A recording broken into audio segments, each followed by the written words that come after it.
The culture of your workplace is the foundation for everything your company does. It directly impacts your team's happiness, well-being, productivity, and more. Now, leadership, really good servant leadership that focuses on the team is the main ingredient in crafting a great company culture.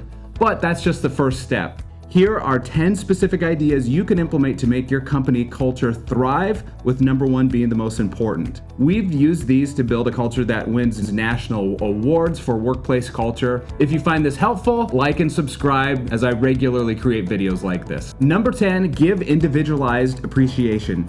We all love to be appreciated. We all want to know what we're doing matters, but we all like being appreciated individually. So one of the things we've found is that appreciating people globally is way less effective than individualized appreciation. So there's a wonderful book, and basically the premise is there's 5 different ways that people enjoy being appreciated.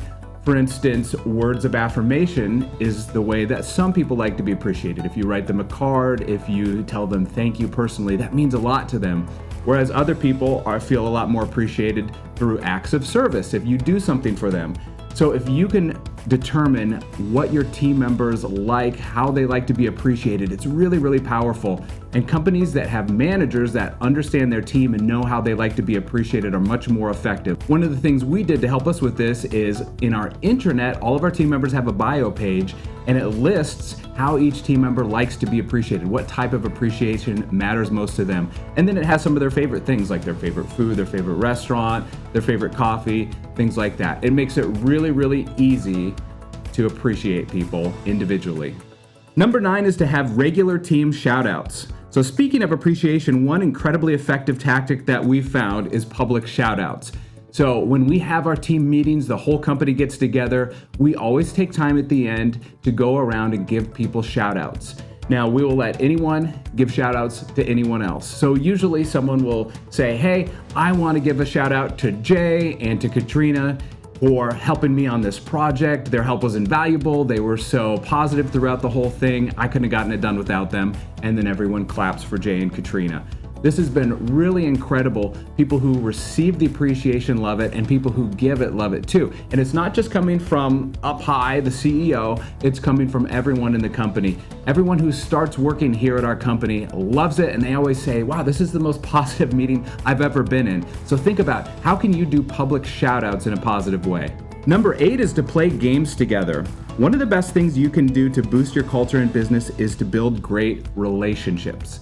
And one of the ways you build relationships is to bond together. And one of the best ways to bond together is to have fun together. One of the things we're very purposeful about is planning game times for our team members. So sometimes we'll do company-wide games where everyone will get together. We'll play a massive game of like Pictionary. Everyone has a sentence. They draw a picture that depicts that. We'll put it up on slides. We have to guess what they are. There's a lot of laughs. It's really funny. People can get on teams. Sometimes we'll do trivia. There's so many different ways you can get your team together, whether it's virtually or in person, to play games together. It's often good to give the winners some rewards like gift cards. It's often good to purposely pair people together or get teams together of people who don't necessarily always work together, or maybe even people who need to work better together. A really great thing to do to create some great memories and helps people bond. Number 7 is to provide frequent transparency. It's really important to let your team members know what's going on. Now, if you're a leader, of course, you don't have to tell everyone every little thing, but it's really important to let them know not just generally what's going on and what's planned, but let them know your thoughts too and how you're feeling. So this is another opportunity we take, whether it's meetings that departments have and the manager will share everything that's going on, or our team meetings. I will share generally what's going on. We're very transparent here. We'll actually show all of our financials to everyone. We have slides where we'll go through how much we made, who our top clients are, what percentage of our revenue they bring in, how much we invoice. In our intranet, anyone can go in at any time and see all the invoices that are going out, see how much we've accumulated that month. So we just have a lot of transparency here. And, sometimes leaders say, I don't know about that. I'm worried, if I share all that financial information that, some of my team members will say, I deserve a raise or I should get paid more if we're doing well. And if we're not doing well, they'll get scared and maybe they'll look for another job. And, maybe that happens, but we've never had a problem with that here. I think everyone can figure that out already. and everyone just really appreciates it. So you don't have to share all your financials, but try to figure out ways that you can share generally what the plan is, where you're going in the next year as a company, and how your leaders are feeling. Your team members will really appreciate it. Number 6 is eat together. This is one of the ways your team can bond together, but try to find ways that you can eat together, whether it's just a department, just a couple people, or the whole company together. We do all of these things.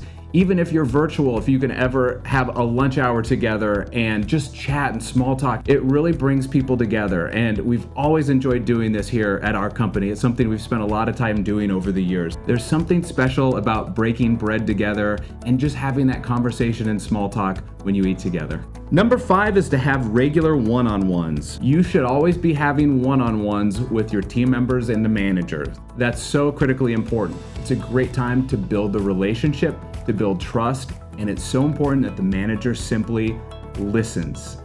Ask what's going on, ask how that person's feeling, ask what the biggest struggle is, ask how the manager can support that team member. This critical one-on-one time is so important. Don't skip it, do it regularly. Do it once a week if you can, if not, once every 2 weeks. We've really benefited from doing this. It's a great way to almost have like a job review every single week or every couple weeks, where both parties talk about what's going on, what they like and don't like. The communication and transparency is really fantastic, and it will benefit your organization. Number 4 is provide growth opportunities. All humans want to grow and get better, whether they realize it or not. There's something about personal development and improvement which makes us happy and fulfilled, and of course makes us perform better in life. And so think about how can your organization be more purposeful about helping your team members grow, about helping your team members get better. It's so critical to do that. So one of the things we do is we'll have regular department meetings, and everyone in that department will share something they learned over the past couple weeks or month. We will do webinars, we'll do lunch and learns, we'll send team members to conferences, we'll do regular book clubs here, which are really great. We're a digital marketing company, so one of the things we do is have one of our team members take a half an hour every week and just compile all the important things that have happened throughout the week. What are Google's latest algorithm changes? What are social media platforms up to? And then send an email out to the whole team so everyone on the team can quickly just learn and digest what's happening in our field. Anything like that is important. So think about how can you make your team members grow. That will give them more fulfillment and happiness and make them more productive. Number 3 is ask for feedback.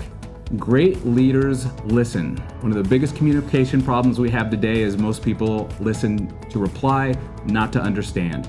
So if you, your leaders, your managers can ask for feedback, that is so critically important. One of the things we did here is remove all the doors. None of our offices have doors. We want everyone to feel comfortable coming in, so we have not just an open door policy, but a no door policy. And it's just a way to signal we always want to hear from everyone. I want to be open to an idea, no matter who it comes from. Everyone's ideas are worth listening to. If you can create a culture where people know that they can say what they want to say, where they know they're listened to, it's incredibly powerful and it will really boost your workplace. Number 2 is to celebrate successes. Okay, this might seem really simple, but so many companies miss this. When you have a win, when you get a new client, when you launch a really great project, when you go above and beyond, when something goes right, take some time to celebrate it. It doesn't have to be a huge party that you throw. It could be just an email sent out to everyone celebrating it. It could be just giving someone a shout out verbally. It could be ordering in a cake. It could be having a little get together, a wine and cheese o'clock, something like that. But when you celebrate successes, it really instills the value of those successes, and it brings those successes to mind, and it's such a positive thing to do for your team. There's so many workplaces that try to find people doing things wrong. We try to find people doing things right, and you get what you focus on. Always celebrate your successes. And before I get to number 1, if this is helpful for you, don't hesitate to check out my book. It's called Retain. You can grab it on Amazon or on my website. This is a book all about how to craft an incredible company culture that no one wants to leave. I think you'll find it really handy. And number 1, I think the most important thing that you can do to craft an incredible company culture is have visible company values. As the CEO of our company, I've learned over the years that my number 1 purpose is to know our values, to make them known to our team members, to live them out myself, and to help them do the same. You have to have really good, solid values, and they have to be visible. So we have them on the wall, we have them on our intranet, we have them in our proposals, we have them on our presentations when we go for a new business with new clients. We have them in our team meetings. Whenever we do a team meeting, I'll stand up, I'll run through our values, and then we'll give someone a shout out for fulfilling that value over the last month. So you've got to have a company culture where everyone knows and loves the values, believes in them, you hire by them, you fire by them, and you live by them. Having good, strong values makes decision making a lot easier too. What decisions right now are you struggling with which your values have already answered for you? So there's 10 specific things you can do to enhance your company culture. I hope those will be helpful for you. Like and subscribe if you enjoyed the video, and reach out to me if I can ever give you a hand.